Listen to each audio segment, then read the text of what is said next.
Hello, everyone. This is Heidi with Downtown NorCal Live, and today I have Dr. Julie Helmus of Helmus Optometry. Welcome, Julie. Hi, Heidi. Thank you for having me. So let's get right into it. You are considered an essential business, but even doctors' offices are changing their practices. I'm talking about medical doctors. How have you changed your practice, and what guidelines are you operating under?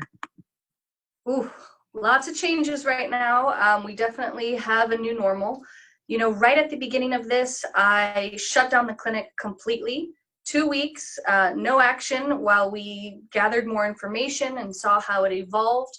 But we had, even during that time, a lot of need for emergent eye issues. So we did reopen after those 2 week period, excuse me. So right now we're open for 3 days a week, and what we've done to keep myself, my team, and the patients safe is we're limiting the amount of people who enter our office, so just 1 or 2 patients scheduled. So you're really only allowed in here if you have an appointment. Even if you're just picking up glasses or picking up contacts, we're going to put you on the schedule. We're really trying to do everything from our lovely little picnic table in the parking lot. So that's our version of curbside delivery. And then patients who are entering the office, we are phone screening them for symptoms and also for symptoms for those in their family and their households. We're taking their temperature when they arrive. We're asking that they wash their hands immediately upon entering. We have germ shields. We're all wearing masks. You know what a lot of places are doing around here, but I think this is our new normal for the foreseeable future, and now it's part of the routine. It feels right for the time. Yeah.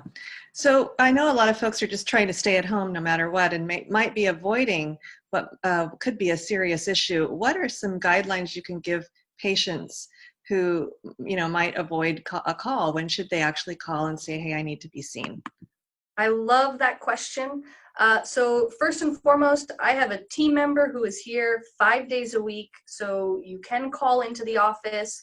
Even if we're closed, we might still answer because we're here behind locked doors. And you can always write to us on through our website. So do not hesitate to reach out.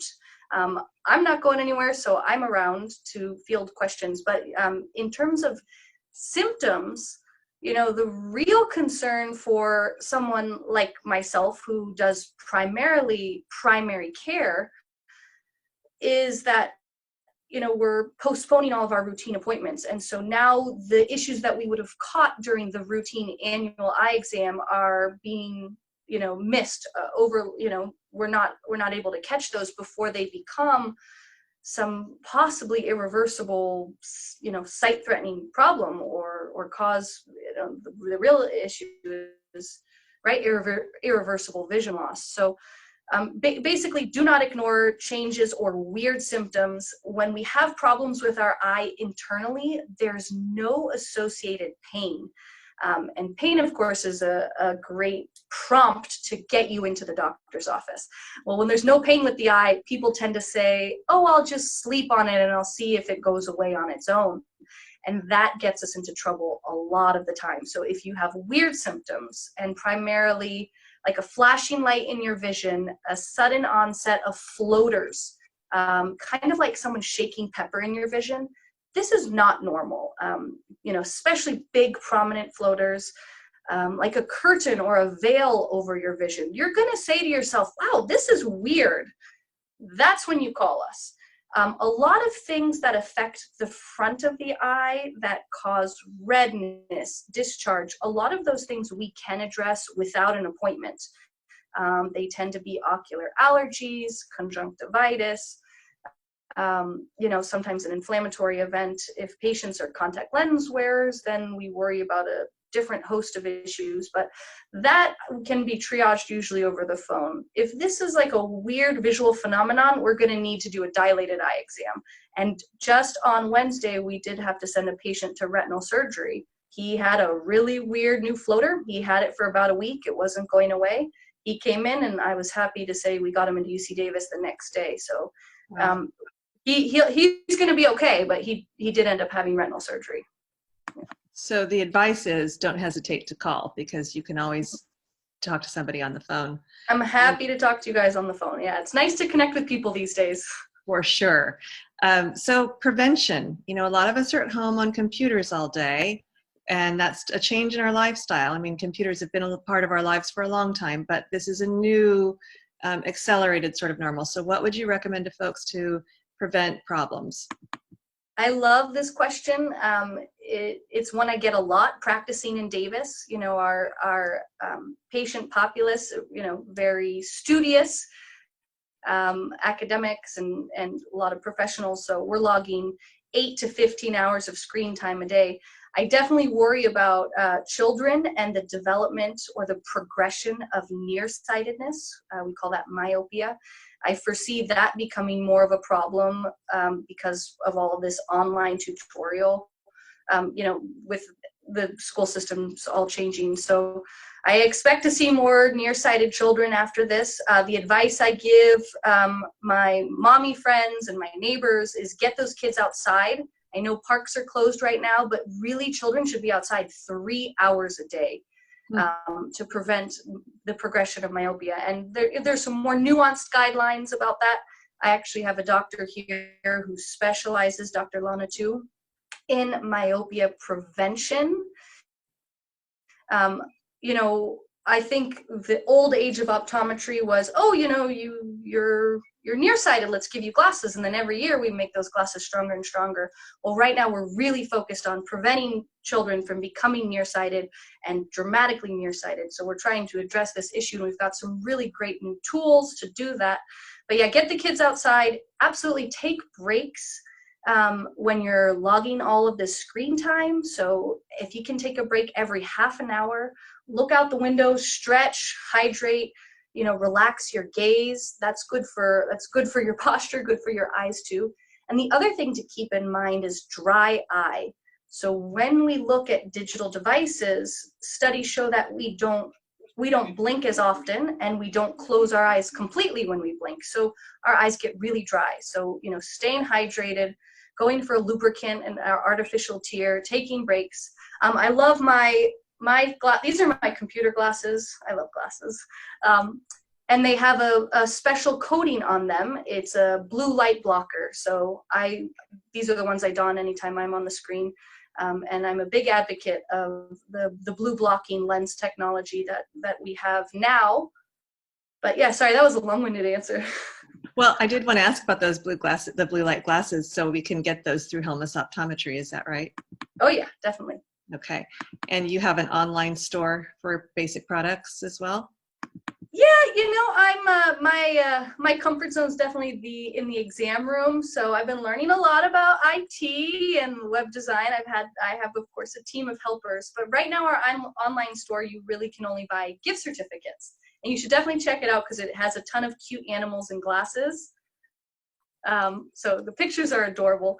But in terms of actually getting glasses, that's one of the things that you kind of have to be face to face with to pick out a frame and to allow us to take measurements. So you can schedule an hour block to meet with just one optician in our store, and we can help you with that way. Or better yet, you can wait on that a couple months too if you're more comfortable with that. Okay. And then in terms of what patients should be doing now to prepare to reopen, what would you recommend? Give us a call, get on the schedule. It's great to think ahead. I am expecting a pretty big backlog. So, I think this closure is going to create a pent-up need for eye care. So get on the schedule. We're scheduling for June, July. Fall and winter is always a really busy time for eye care services because of a lot of insurance plans expire. They're on a calendar basis. So people try to rush in to utilize their available benefits before the end of the year. Instead of waiting till December, schedule for October. That'd be my advice for now. Okay. And in terms of, you're a very hopeful person. And we were talking earlier about this potentially being an opportunity time. What did you mean by that? Well, definitely here we are week 4 into this pandemic, at least in California, perhaps. At first I was I was shocked and numb, and and went through all the stages of grief like most of us have, right? Wondering, oh great, why does this have to happen during my lifetime, or when my children are so young, or why is this happening now when my business is soaring? But then we were closed, and I thought, oh my gosh, we're never closed for 2 weeks. What can I do to maximize this unique time? And so I immediately set about upgrading equipment, software, everything I could. We did this huge transfer of retinal photos. It's actually been an incredibly productive time. My team, vision care, eye care, it's such a detail-oriented field. Technology is changing, insurance rules are always changing. And so to really be able to get them all to sit down, Zoom meetings, whatnot, and to focus on training, identify, our weaknesses, really dive into those metrics. I really do think, it's all about turning the lemons into lemonade, right? So doing our best to maximize this weird, unique period of history for the better, and so that we can come out stronger. So, yeah. As a small business owner, how survivable does this feel to you? Oh, that's a good question, Heidi. That's something I think that's changed a lot in the last 4-week period. At first it was really scary. Now, I'm incredibly grateful for our friends at River City Bank, because Helmus Optometry did get a PPP loan. And so now I'm feeling pretty fortunate and good. I do worry about my downtown here and my friends with businesses, my neighbors. So we'll see. It's going to be leaner times, but eye care and vision needs, they're critical, and we need to be able to see, and I don't foresee that going away. So we might have to be more efficient, and things are changing, but I'm feeling good right now. That's great. We do need you to survive, and I plan to make my appointment with your staff as soon as we hang up. So I know. And you've been a patient for a long time too. I have. We've been talking to Dr. Julie Helmus of Helmus Optometry. I run interviews with local businesses, small businesses, Monday through Friday, and sometimes on Saturday. So I look forward to you joining me next Monday. And I want to give a big thanks to Dr. Helmus for joining me. Thank you, Heidi. Stay well. You too.